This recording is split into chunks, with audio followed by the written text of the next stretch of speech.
Hello everyone, आज हम पढ़ेंगे कार्बोक्सिलिक अम्ल कार्बोक्सिलिक एसिड। तो चलिए क्लास स्टार्ट करते हैं। कार्बोक्सिलिक एसिड किसे कहते हैं? तो ये कार्बनिक यौगिक जिनमें कार्बोक्सिल समूह यानी COOH उपस्थित होता है कार्बोक्सिलिक अम्ल कहलाते हैं।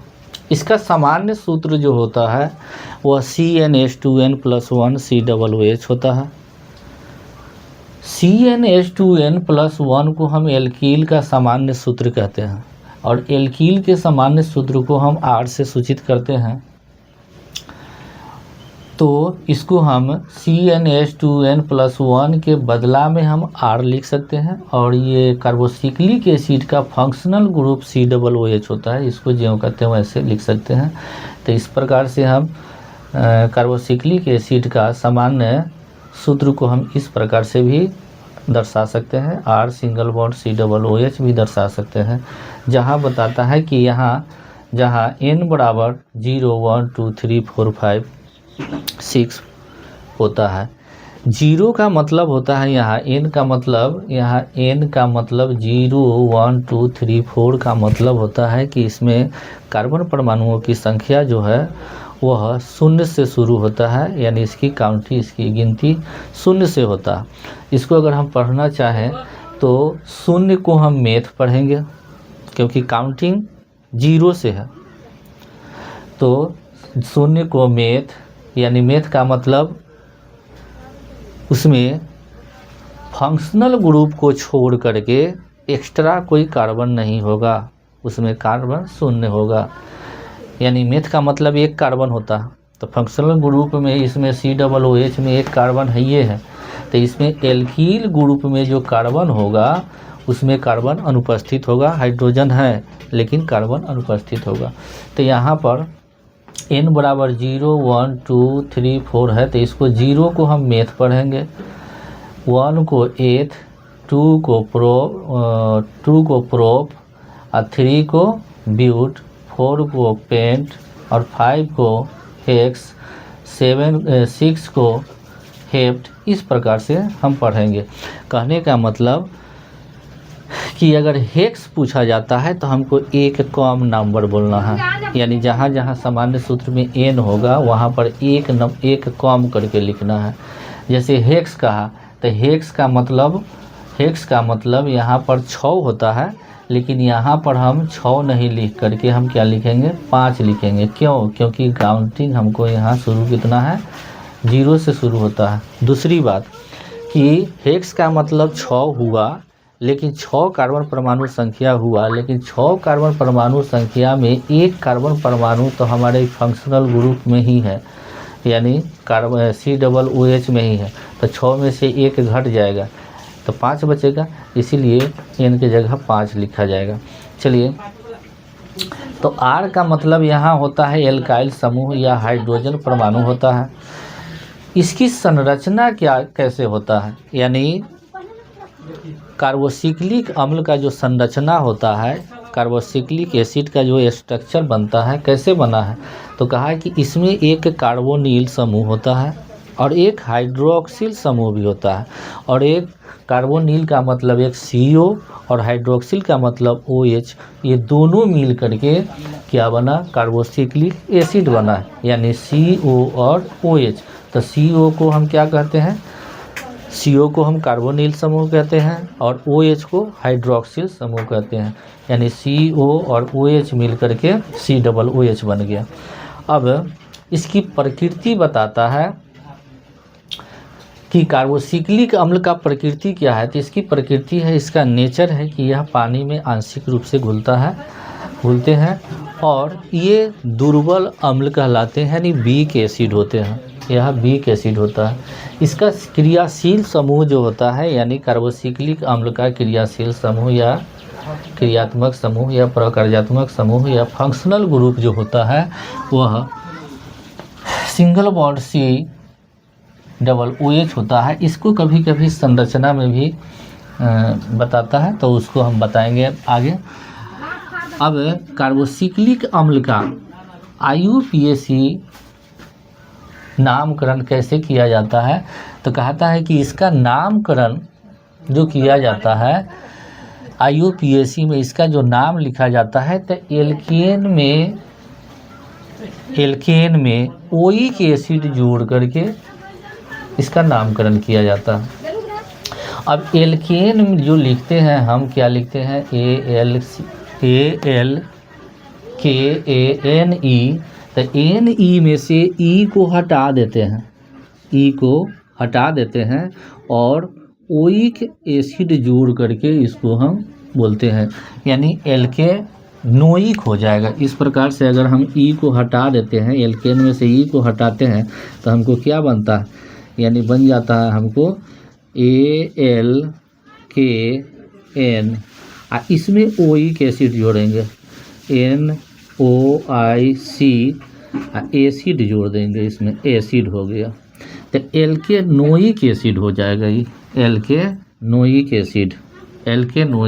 एसिड, यानी एल्केन में ओइक एसिड जोड़ करके IUPAC नामकरण यूपे का नाम लिखा जाता है। तो चलिए हमें इसके प्रथम सदस्य का जो नाम होता है, इसका प्रथम सदस्य का नाम है जैसे मेथेन, तब मेथेन में हम ओइक एसिड जोड़ेंगे, मेथेन में अगर ओइक एसिड जोड़ते हैं तब मेथेनोइक एसिड बनेगा।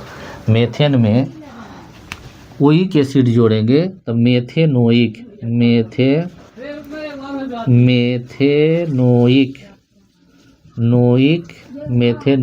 एसिड बना, मेथेनोइक एसिड यानी मेथेनोइक अम्ल हुआ। अब मेथेनोइक अम्ल का सूत्र क्या होगा, मेथेनोइक अम्ल का सूत्र, तो सूत्र हम दो तरह से लिखेंगे। जैसे एक कार्बोक्सिलिक अम्ल का जो सामान्य सूत्र दिया है उस सूत्र के आधार पर हम इसको लिखने का प्रयास करते हैं, और दूसरा है कि हम उसको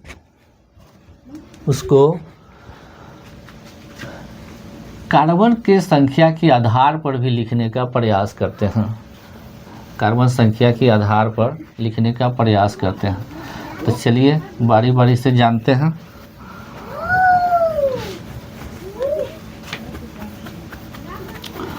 तो शुरू करते हैं हम।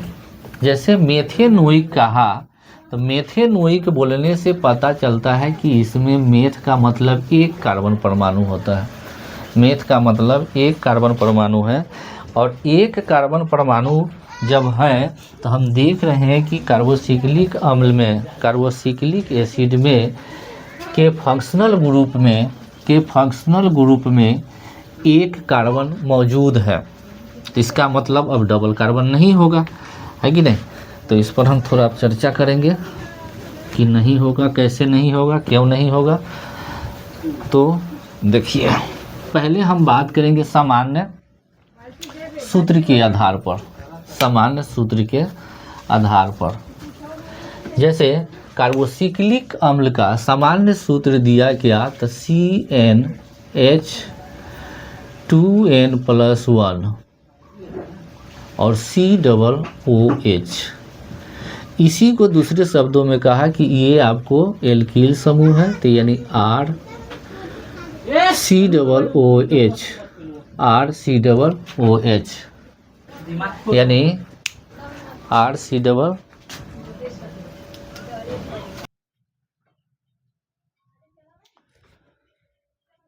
तो यहाँ पर मेथ है, मेथ का मतलब क्या होता है, मेथ का मतलब 1 होता है, लेकिन कार्बोक्सिलिक एसिड में यानी कार्बोक्सिलिक अम्ल में n बराबर क्या है, तो 0, 1, 2, 3, 4 ... है।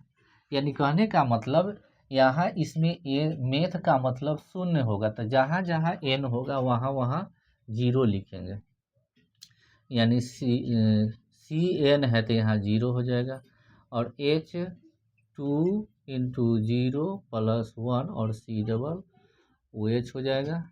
अभी C में यानी कार्बन में 0 से अगर गुना करेंगे तो ये कैंसिल आउट हो जाएगा, तो क्या बच गया हमको, तो ये बच गया हमको H 2 और 0 में गुना करेंगे तो 0 होगा +1 और COOH। अब 0 में 1 जोड़ देंगे तो कितना होगा 1, यानी H1 और COOH। एक नहीं लिखा जाता तो हम लिखेंगे क्या HCOOH, यानी यह आपको मेथेनोइक अम्ल का सूत्र हो गया। यानी मेथेनोइक एसिड का सूत्र यही हुआ HCOOH। HCOOH। अगर हम बात करें कि इसको अगर मौखिक बनाएं, कहा कि मेथेनोइक एसिड, तो मेथेनोइक एसिड बोलने से पता चलता है मेथ का मतलब एक कार्बन परमाणु। तो जब एक ही वो कार्बन होगा तो हम देख रहे हैं क्या कि कार्बोक्सिलिक एसिड का जो फंक्शनल ग्रुप होता है वह COOH होता है। तो COOH में एक कार्बन तो मौजूद है, ये है, उपस्थित है, ये है, तो इसके अलावा तो एक नहीं चाहिए। तो यानी अगर हम मौखिक अगर बनाना चाहें तो यहाँ पर हम लिखते हैं सिंगल बॉन्ड COOH। अब देख लेते हैं क्या कि अब इसमें एक्स्ट्रा कार्बन नहीं है, कार्बन एक ही रहना चाहिए।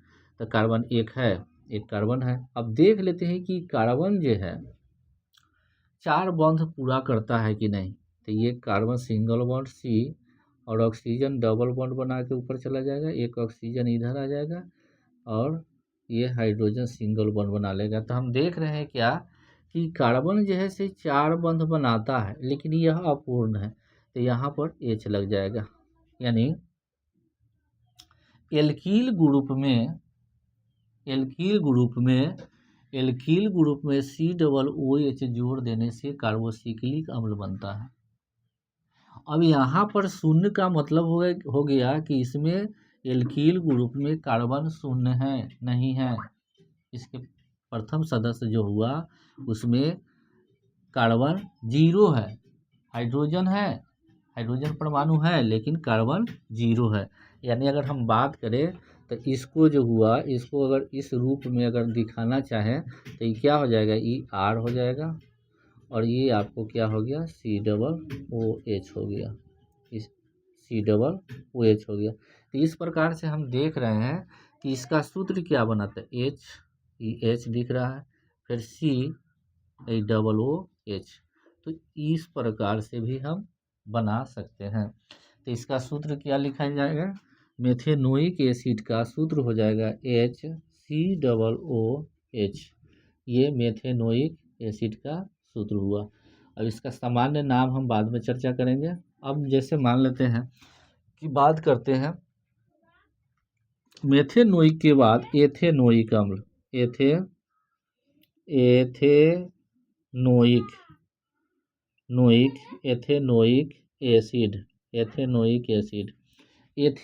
एसिड का सूत्र क्या होगा। तो चलिए पहले हम मौखिक चर्चा करते हैं। जैसे एथ का मतलब 2 कार्बन परमाणु, तो 1 2 कार्बन परमाणु हुआ। ओइक एसिड इसमें लगा हुआ है। ओइक एसिड का मतलब हो गया कि यह कार्बोक्सिलिक एसिड का सूत्र है, समूह का यह सूत्र है। और कार्बोक्सिलिक एसिड का है तो कार्बोक्सिलिक एसिड का फंक्शनल ग्रुप हम जानते हैं कि COOH होता है। तो 2 कार्बन है तो 2 कार्बन में तो एक कार्बन उसका फंक्शनल ग्रुप वाला हो जाएगा COOH हो गया। अब ये एक कार्बन शेष बच गया। अब देखते हैं कि ये कार्बन 4 बंध बनाता है कि नहीं। तो ये 4 बंध नहीं बना रहा है, तो क्या करेंगे हम, ये 4 बंध बनाने के लिए इसका बंध बनाने में कौन सहयोग करेगा, तो हाइड्रोजन करेगा। एक हाइड्रोजन इधर डाल देते हैं, दूसरा हाइड्रोजन यहाँ डाल देते हैं, तीसरा हाइड्रोजन यहाँ। तो इस प्रकार से कार्बन के 4 बंध पूरा हो जाता है। अब अगर हम देखते हैं कि ये कार्बन जो है से कितने हाइड्रोजन परमाणु से जुड़ा हुआ है, तो ये कार्बन 3 हाइड्रोजन परमाणु से जुड़ा हुआ है और COOH है, COOH हुआ। तो इस प्रकार से एथेनोइक अम्ल का सूत्र जो हुआ वह CH3COOH हो गया। अगर हम सामान्य सूत्र पर सजाएं तो सामान्य सूत्र पर क्या होगा, तो यहाँ पर एथेनोइक का मतलब, एथ का मतलब क्या है, 0 को हम मेथ पढ़ते हैं और इसको एथ, इसको प्रोप माने 2 को प्रोप, 3 को ब्यूट, 4 को पेंट, इस प्रकार से पढ़ते हैं। तो यहाँ पर सामान्य सूत्र में अगर हम n का मान रखें तो n का मान क्या हो जाएगा, n बराबर 1 हो जाएगा। मेथ एथ, मेथ का मतलब 0, n की जगह 0 रखेंगे, और एथ का मतलब एथ का मतलब n का मान 1 हो जाएगा।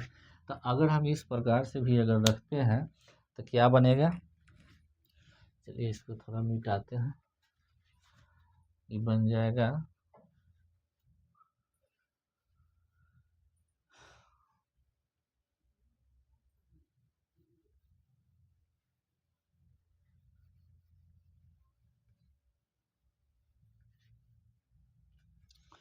ये बनेगा, हम बना रहे हैं एथेनोइक, तो एथ का मतलब क्या 1, तो यहाँ C1 और H 2 × 1 + 1 और COOH हो जाएगा।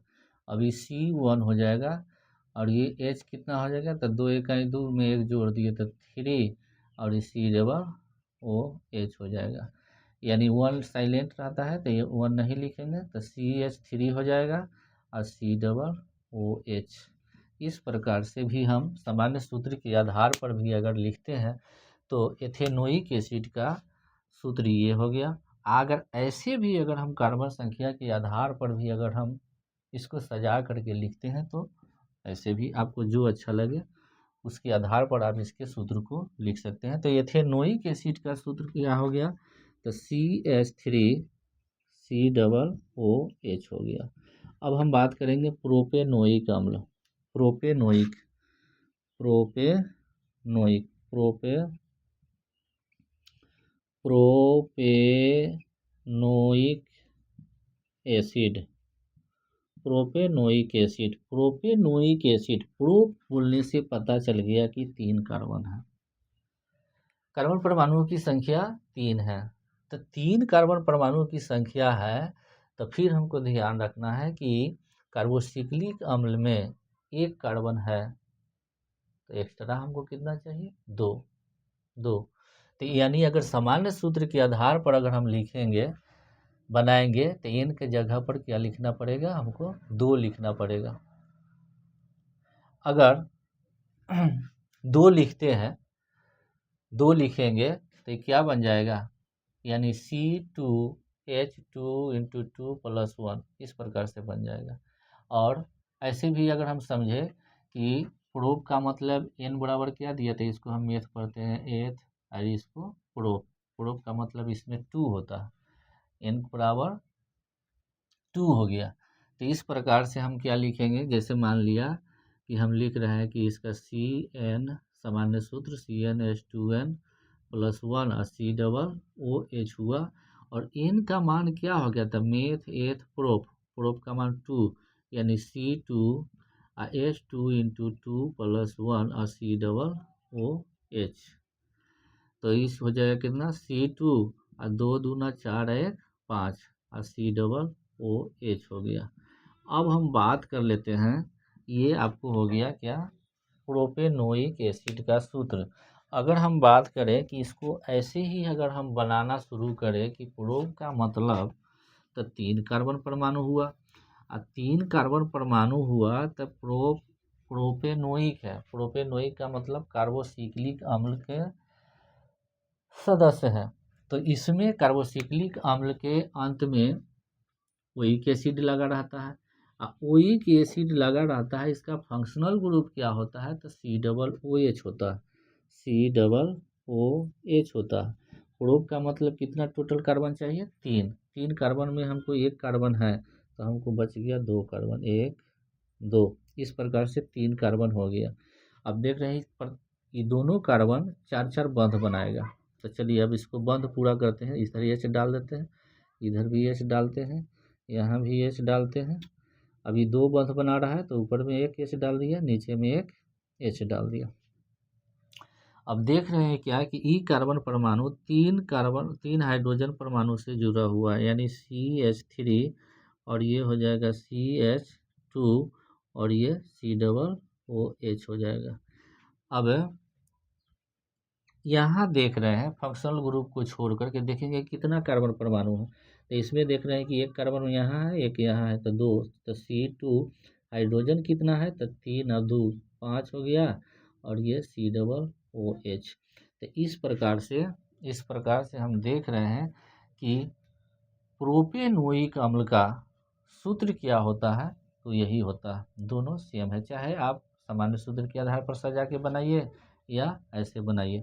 कभी कभी कहा जाता है कि इसकी संरचना सूत्र लिखिए, तो संरचना इस प्रकार से आपको बनाने आना चाहिए, फिर उस पर हम बाद में चर्चा करेंगे। अब तो लिखते हैं प्रोपेनोइक एसिड का सूत्र क्या हो गया, C2H5 और COOH, प्रोपेनोइक। अब गौर से देखिए, एल्कील समूह का है CH3 मेथिल, मेथिल में COOH जोड़ दिया, फिर एथिल है C2H5 में COOH जोड़ दिया। इस प्रकार से यानी एल्कील ग्रुप में अगर COOH को जोड़ दिया जाता है तो वह कार्बोक्सिलिक एसिड बन जाता है। अब हम बात करते हैं कौन चीज, ब्यूटेनोइक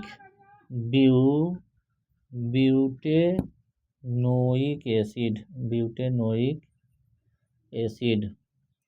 ब्यूटेनोइक एसिड का सामान्य सूत्र क्या होगा, मैंने इसका फार्मूला क्या होगा, तो ब्यूट का मतलब 4 कार्बन परमाणु हुआ, और 4 कार्बन परमाणु में एक तो ही फंक्शनल ग्रुप वाला है, ये है COOH, एक है, तो इसका मतलब 3 कार्बन परमाणु। तो इसको हम क्या लिखेंगे, C3 और H कितना हो जाएगा, 3 दूना 6 और 1 7। तो ये आपको ब्यूटेनोइक का हो जाएगा। फिर पेंटेनोइक की बात करें, पेंटेनोइक एसिड,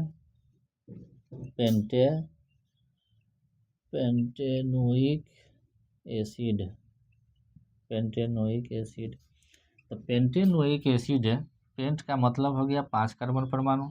अब 5 कार्बन परमाणु में इसके फंक्शनल ग्रुप में COOH होता है, तो एक तो इसमें है ही, तो बच गया कितना, 4 बच गया 4। तो 4 कार्बन परमाणु का एल्कील समूह क्या होता है, तो C4H क्या हो गया 9, ये पेंटेनोइक हो गया। हेक्सेनोइक की बात करें तो हेक्सेनोइक एसिड,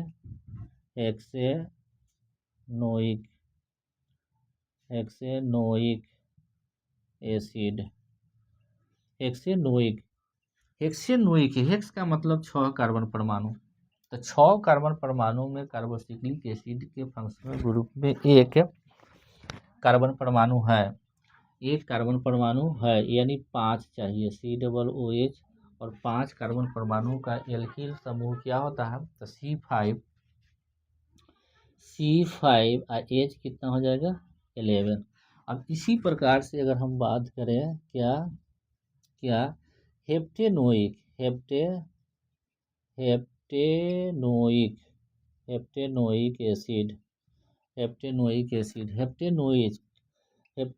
एसिड का मतलब हो गया, हेप्ट का मतलब हो गया 7 कार्बन परमाणु, और 7 कार्बन परमाणु में फिर हम देख रहे हैं कि यह हेप्टेनोइक अम्ल जो है, एसिड जो है हेप्टेनोइक एसिड, यह कार्बोक्सिलिक एसिड का सदस्य है, और कार्बोक्सिलिक एसिड के सदस्य में के फंक्शनल ग्रुप में COOH होता है,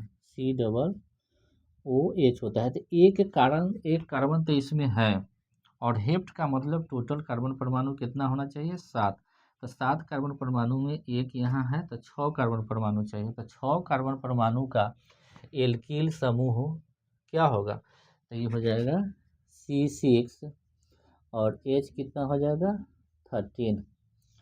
उसी प्रकार से बात कर लेते हैं ऑक्टेनोइक एसिड का फिर वही लिखेंगे C7H कितना 15 और COOH हो जाएगा। उसके बाद नोनेनोइक नोइक एसिड, नोनेनोइक एसिड का सूत्र क्या हो जाएगा? तो इसका सूत्र होगा C8H17 C हो जाएगा। उसके बाद डेकेनोइक की बात करें, डेकेनोइक एसिड, डेकेनोइक एसिड की बात करें तो C9 और H कितना हो जाएगा? तो 19 और COOH हो जाएगा। वेरी सिंपल है इसका सूत्र लिखना। अब हम बात कर लेते हैं कि यह तो IUPAC नेम हो गया। अगर हम बात करें कि इसका कॉमन नेम कैसे लिखा जाता है, सामान्य नाम कैसे लिखा जाता है, तो सामान्य नाम जो होता है वह कार्बन के परमाणु संख्या के प्रीफिक्स के अंत में एक एसिड जोड़ करके बोला जाता है ना। कार्बन परमाणु की संख्या के प्रीफिक्स जो होता है सामान्य नाम के लिए, उसके अंत में एक एसिड जोड़ करके बोला जाता है। तो देखते हैं क्या कि मेथेनोइक एसिड में कितने कार्बन परमाणु संख्या है? एक कार्बन परमाणु संख्या।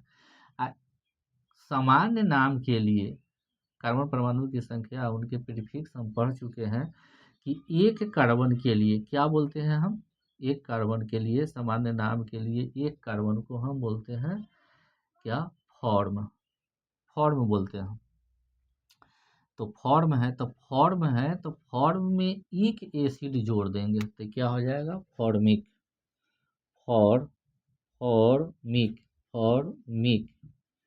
फॉर्मिक एसिड हो जाएगा, फॉर्मिक एसिड। अच्छा, तो इस प्रकार से मेथेनोइक एसिड का सामान्य नाम क्या हो गया? Formic acid. अब हम बात करते हैं एथेनोइक एसिड। एथेनोइक एसिड के सूत्र में देख रहे हैं कि इसमें कितने कार्बन परमाणु हैं? एक कार्बन यहाँ पर है, दूसरा कार्बन यहाँ पर है, यानी 2 कार्बन परमाणु हैं। अब सामान्य नाम के लिए 2 कार्बन परमाणु का प्रीफिक्स क्या होता है? तो 2 कार्बन परमाणु का प्रीफिक्स होता है एसिड। तो एसिड में एक एसिड जोड़ देंगे तो क्या हो जाएगा? Acetic acid. Acetic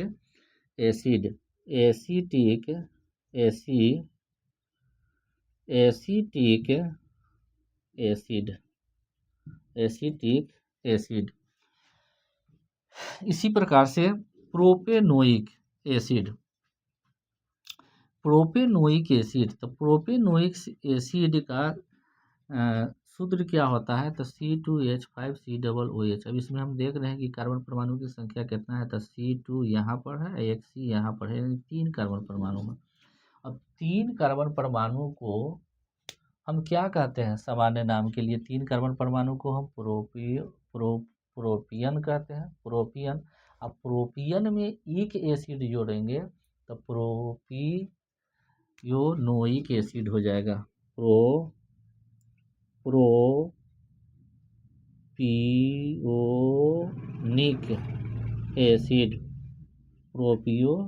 acid. इस प्रकार से प्रोपेनोइक एसिड का सामान्य नाम क्या हो गया? Propanoic acid. अब हम बात करेंगे ब्यूटेनोइक एसिड। ब्यूटेनोइक एसिड का सामान्य नाम क्या है? तो ब्यूटेनोइक एसिड में कितने कार्बन परमाणु हैं? 4 कार्बन परमाणु के लिए सामान्य नाम में क्या इसको पढ़ते हैं? इसका प्रीफिक्स क्या है? तो कार्बन का प्रीफिक्स है सामान्य नाम के लिए ब्यूटाइल। तो ब्यूटाइल में एक प्रत्यय जोड़ेंगे, एक एसिड जोड़ देंगे तो ब्यूटायरिक हो जाएगा। ये हो जाएगा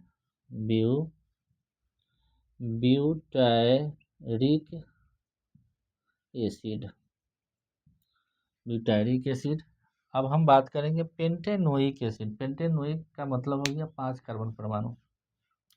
और 5 कार्बन परमाणु के लिए सामान्य नाम के लिए प्रीफिक्स होता है क्या? वैलर। तो वैलर में एक एसिड जोड़ देते हैं तो क्या हो जाएगा? वैलेरिक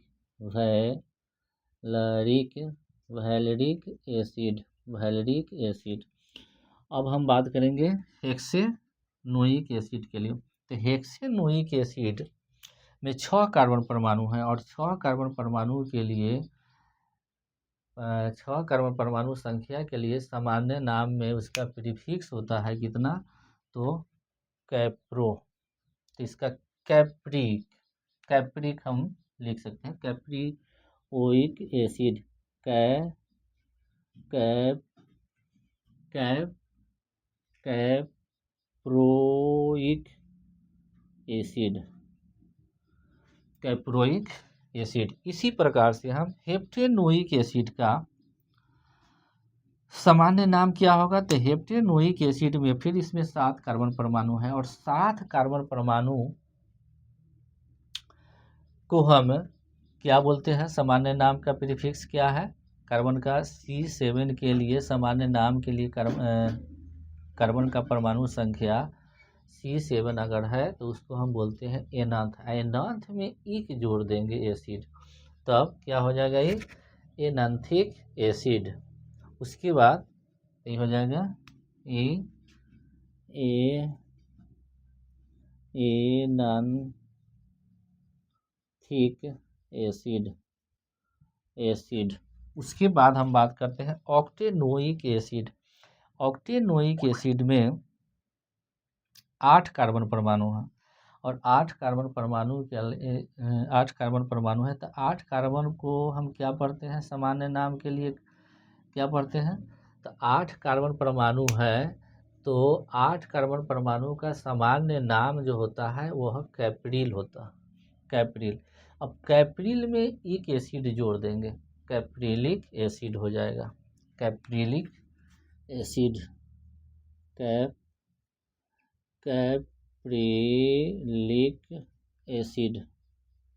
कैप्रिलिक एसिड हो जाएगा। अब तो इस प्रकार से क्या हो गया, ऑक्टेनोइक एसिड का सामान्य नाम क्या हुआ, कैप्रिलिक एसिड। अब हम नॉनेनोइक एसिड का सामान्य नाम हम जानेंगे। नॉनेनोइक का मतलब हो गया कि इसमें 9 कार्बन परमाणु है और 9 कार्बन परमाणु का साधारण नाम के लिए, कॉमन नेम के लिए प्रीफिक्स क्या होता है, तो इसका प्रीफिक्स होता है पिलरगॉन। तो पिलरगोनिक एसिड हो जाएगा, पिलरगोनिक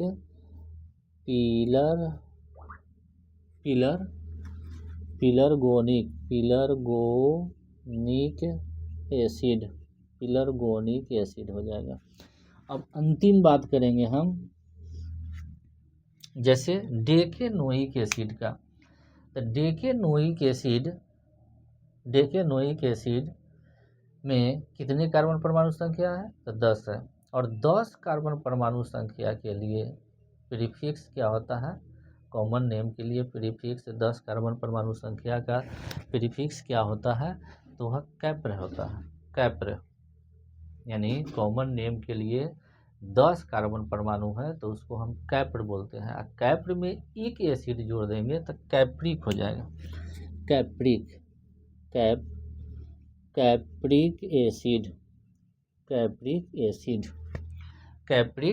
एसिड हो गया। तो आज का हमारा क्लास यहीं तक रहेगा। मैंने कार्बोक्सिलिक एसिड का प्रथम 10 IUPAC नेम और सामान्य नाम पर चर्चा किया। इसको आपको बार बार देखने की ज़रूरत है, बार बार अभ्यास करने की ज़रूरत है और इसके रूल को फॉलो करने की ज़रूरत है। यदि आपने रूल को फॉलो कर लिया है तो यह रटने वाला चीज़ नहीं है, यह नियम पर बनता है। और एक सिंपल रूल इसका है कि जैसे कार्बोक्सिलिक एसिड का अगर हम नाम लिखते हैं तो एल्केन में ओइक एसिड जोड़ देते हैं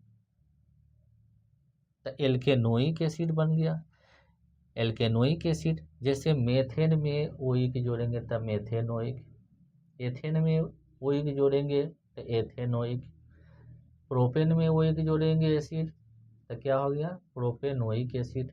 ब्यूटेन में ओइक एसिड जोड़ेंगे तो ब्यूटेनोइक एसिड, पेंटेन में ओइक एसिड जोड़ेंगे पेंटेनोइक एसिड। उसके बाद हेक्सेन में ओइक एसिड जोड़ेंगे हेक्सेनोइक एसिड, हेप्टेन में ओइक एसिड जोड़ेंगे तो हेप्टेनोइक एसिड, ऑक्टेन में ओइक एसिड जोड़ेंगे तो ऑक्टेनोइक एसिड। इस प्रकार से आप माने इसका प्रोनाउंसिएशन उच्चारण कर सकते हैं। अब लिखने की बात है तो लिखेंगे कैसे, तो एल्केन में से ई को हटा देना है। एल्केन में ALKAN ही होता है, तो इसमें से ई को हटा देना है और OIC जोड़ देना है, तो एल्केनोइक एसिड बन जाएगा।